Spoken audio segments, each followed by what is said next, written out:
नमस्ते दोस्तों, क्या आप उधार देने को लेकर परेशान हैं? क्या आप परेशान हैं कि उधारी बढ़ती जा रही है? तो आज हम इस बात को समझेंगे कि क्रेडिट की प्रॉब्लम आखिर होती ही क्यों है। तो चलिए शुरू करते हैं। क्रेडिट की प्रॉब्लम के दो हिस्से हैं। पहला, हम ऐसे मानते हैं कि हर माल उधार पे ही बिकता है, मतलब हर नए कस्टमर को उधार देना ही पड़ेगा। इसका मतलब कि अगर सेल बनानी है तो उधार देना ही पड़ेगा। दूसरा हिस्सा है कि बाजार में दिया हुआ उधार बढ़ता ही जा रहा है।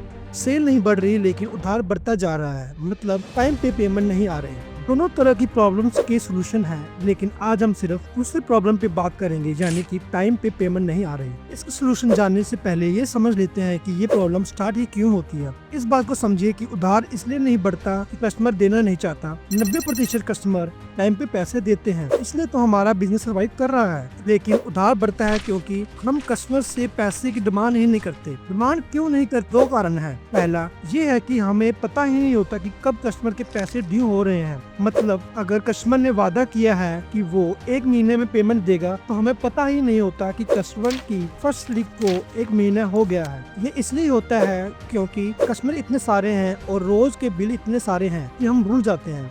दूसरा रीजन, जब हम एज ए बिजनेस ओनर हर बार कस्टमर को कॉल करते हैं पेमेंट के लिए, तो कस्टमर नाराज हो जाता है और पॉसिबल है कि हमें ऑर्डर भी लिखवाना छोड़ दे। इसलिए हम कस्टमर को रिमाइंड नहीं करवाते। आप ये बात नोटिस करेंगे कि जिन कस्टमर को आप जब टूर करके मिलते हैं और तो उनकी पेमेंट आपको ऑलमोस्ट टाइम पे मिल जाती होगी। इसका रीजन ये है कि आप जब भी टूर पे जाते हैं और कस्टमर का हिसाब लेके जाते हैं और उसके आगे रख देते हैं, तो ज्यादातर कस्टमर पैसे दे देते हैं। दूसरी बड़ी गलती जो हम करते हैं वो है कस्टमर के साथ बिल टू बिल हिसाब ना करके राउंड फिगर पैसे ले लेना। राउंड फिगर हिसाब करना सबसे बड़ा कारण है उधार बढ़ने का। उदाहरण से समझते हैं कि अगर किसी कस्टमर का 27,000 का हिसाब बनता है और कस्टमर कहता है कि 25,000 जमा कर लो, तो बैलेंस 2,000 है, तो हिसाब पेंडिंग ही चलता रहता है और वो आपका उधार बढ़ता ही चला जाता है। तीसरी बड़ी गलती जो हम करते हैं कि हम सेल बढ़ाने के चक्कर में ओवर सेलिंग कर देते हैं। हमें लगता है कि कस्टमर ने 1 पेटी लिखवाई है, पैसे सेफ हैं, तो 2 पेटी भेज दो। ऐसा करना ठीक है, पर अगर आप क्रेडिट की प्रॉब्लम से आप परेशान हैं तो ये गलत है। तो आज हमने जाना हार्डवेयर बिजनेस क्रेडिट की प्रॉब्लम फेस करते हैं। अगर आपको ये वीडियो अच्छा लगा तो हमें फॉलो करें और ऐसे ही हार्डवेयर बिजनेस टिप्स के लिए हमारे यूट्यूब चैनल को सब्सक्राइब करें।